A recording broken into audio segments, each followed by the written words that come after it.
bad things come to the believers and the non-believers. It comes to the good, it comes to the bad. But what you do with every one of those things that come against you, that's going to create your world. Are you going to let it stick in you for the rest of your life and feel sorry for yourself? Are you going to be beat up and crushed down, oppressed because of things that you've gone through? You know what? You can take everything you've gone through in your life and turn it into victory. You can make yourself stronger. You can learn from those things. And you need to learn to speak the correct words. It says the power of life and death is in your tongue. That means you bring life into your own life, or death. That means negative or positive things can flow into your life and even out of you by the things that you say with your mouth. It says out of your belly flows rivers of living water. When you say the right things, literally, I see rivers of living water flowing from people. That creates an atmosphere of life around you or around the person you're talking to. When you say the wrong things, when you slander, backbite, gossip, when nothing but negative, hateful things come out of your mouth, you know what comes out of you? A cesspool. You've attracted hell to come enter into your life and get involved with your life. You need to clean that stuff out of your life. You need to speak the right words. Release God's power from your mouth. We were made to create in this world. You can change situations, your circumstances, by the things you say, by the actions you do. You can choose to go after the things of God, pursue them. You can choose to pursue the things of the enemy. Well, I can tell you, if you pursue darkness, darkness is going to move into your home. It will affect your finances, your relationships, even the health of your body. You need to make sure that you've invited heaven into your life. Let the presence of God flow into your home.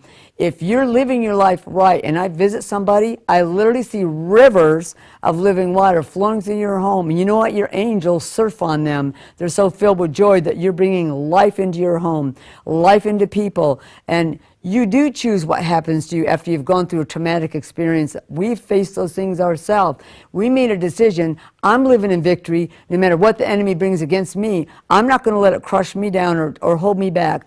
I'm going to create good and life in this earth. I have, by my own choices, created my own world. I live in the presence of God. I walk in the supernatural realm because I made the God choices. I didn't choose the things the enemy would present to me. I didn't choose temptation to run off and fulfill other desires I may have had or thought about. You need to pull every thought captive. Pull it down if it's not from God. Don't let that stay as a part of your being. Don't backbite and gossip and allow the enemy to come into your life. When you say or do the wrong thing in this world, or even just outright choose to sin when you know that's against God, you actually pick yourself up and put your life in the middle of the enemy's camp. And who wants to live there, right? You need to learn to create the God things, the heaven things in your life. You make the right choices. Your will does do what it's willing to do. Everything God did, He did it by an act of His will. You can change your life right now by an act of your will, regardless of how you've lived up to now. You say, Father, as an act of my will, I'm going to choose life. I'm going to choose the God things. So help me to get that stuff out of my life. I don't want to run after the things of the enemy. I want to establish something in this earth that will speak for the kingdom of heaven. I want heaven coming to earth through me, through my home, through my life. And you need to practice. This is practicing creating, because when you get to heaven, you actually go into a place called Creation Lab, and you practice creating animals, places and things, not people. And you know what? On the new earth, God will give you your own planet. You get to create fun places, things to do, places to go to. And so you know what? This life right here is just a first run. You're here, but your life needs to count for heaven in this earth. So you watch what you're saying, watch where you're going, let heaven in, keep hell out, and you will have a world you want to live in. Hi, this is Kerr, and I'm here today to give you the Revelation report from heaven. I've had many heavenly journeys, and the Father has asked me to share them with you. So today we're going to talk about using your gifts in heaven. You know, a lot of people don't realize it, but God made you a certain way. He made you special. It says you're wonderfully made in your mother's womb. And I want you to know that when you were sent from heaven to this earth, God put in you a personality. He put a soul in you, your mind, your will, and your emotions, but He put something else in there also. He put a gift that makes you you. And in this world, we're actually supposed to use those gifts, whether it's the best cookie baker in the neighborhood, or maybe you train horses to do barrel racing, you're an artist, or anything like in that way, you know, something that makes you just unique. Well, when you get to heaven, everybody will use their gifts, and that's the way heaven operates. I think it's a fantastic idea the Father came up with. When you get your mansion in heaven, you have more than just a place to live. He gives you a way to use those gifts, whatever they may be. I like to use an artist as an example. If you were an artist and you had accepted Christ, you died, you moved to heaven. By the way, nobody is lost in heaven. Stop saying you lost your loved ones. They moved to the greatest place ever.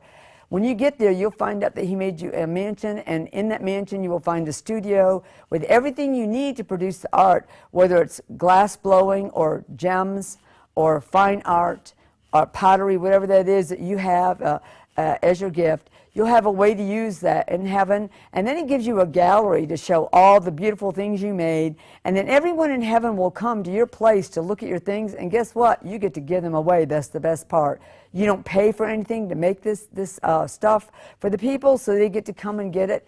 You bless them with it. Sometimes they get gifts and put them in the mansions of their loved ones who haven't arrived in heaven yet, but I can tell you, no matter where you go in heaven, when you visit someone, you take them a gift.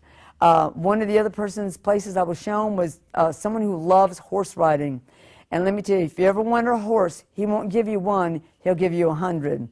Along with your mansion, you'll get a whole row of stables, everything you need to ride those horses.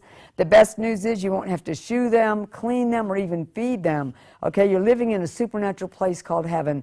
All of your family and friends and other people will come to your place just to ride your amazing horses. They'll never buck, kick, or bite anybody. They've been designed for the pleasure of everybody riding them. And so that's the way God made it.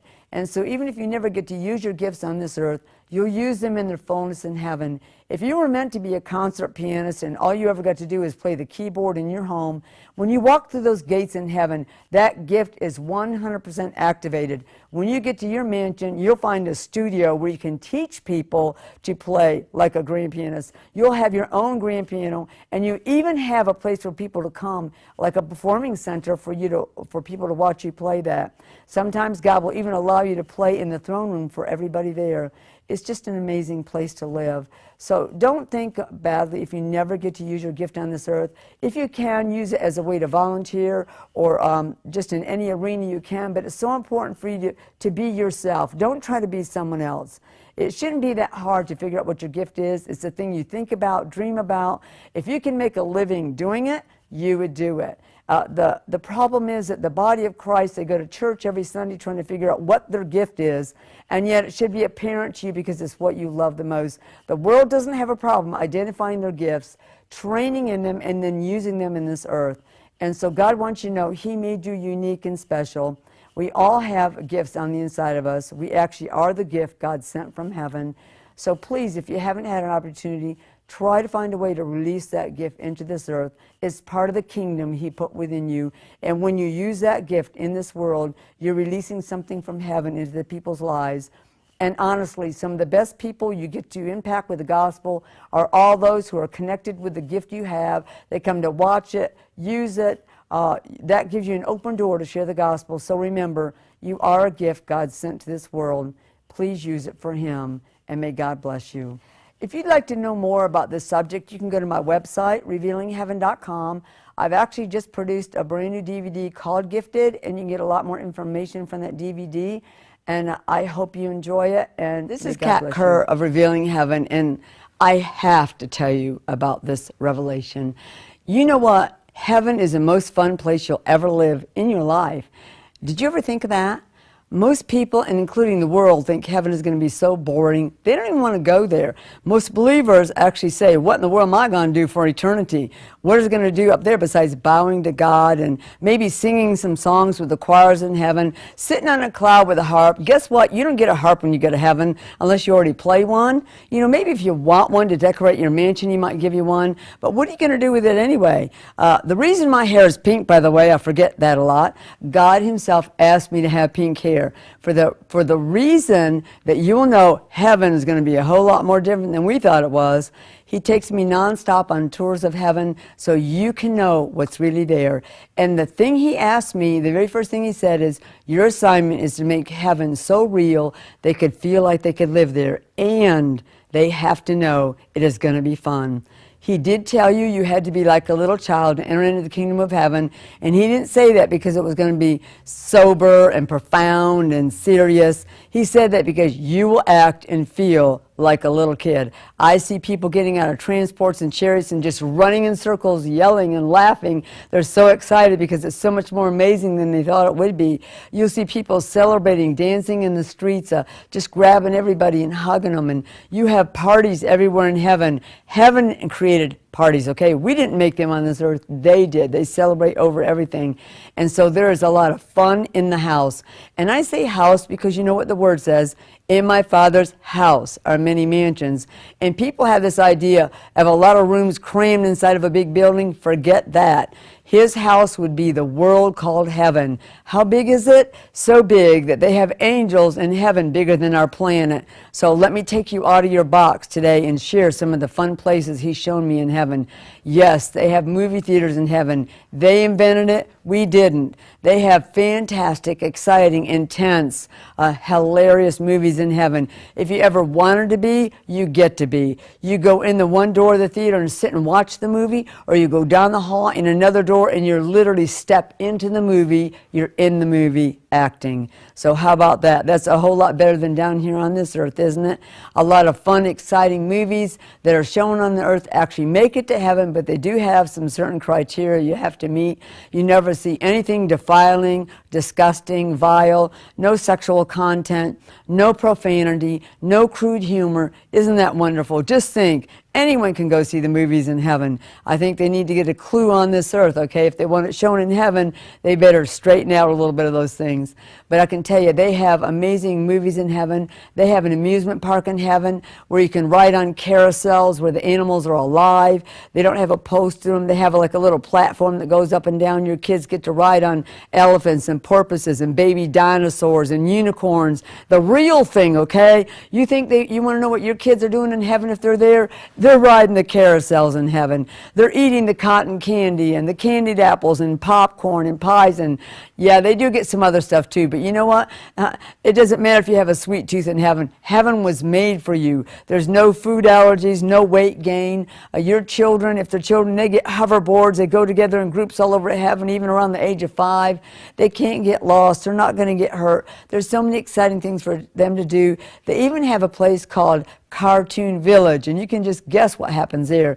You get to create your own cartoon, and then you're in the cartoon as a cartoon. Isn't that fun? Just think, I think every kid living in heaven has probably experienced that. You say, how can that possibly be? Because it's not earth, all right? We're natural people here. In heaven, you're a supernatural, eternal being, and you do supernatural things.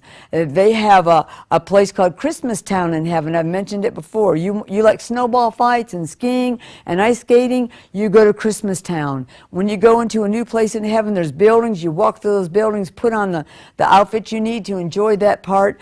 Everything fits you. There's no 10 different sizes. It just conforms to your being. You go on sleigh rides, have hot cocoa, have huge snowball fights. You enjoy that part of heaven. God wanted it to be fun so you can enjoy your life. No one is resting in heaven. They need to wipe R.I.P. off the tombstones, and they need to say enjoying the party or riding the rush. Or that's what they're doing in heaven. You know, that's the reality of being in heaven. There's places in heaven where you can go. It's like the Amazon jungle or the rainforest, and all the animals in those places will actually talk to you. Nothing's going to harm you.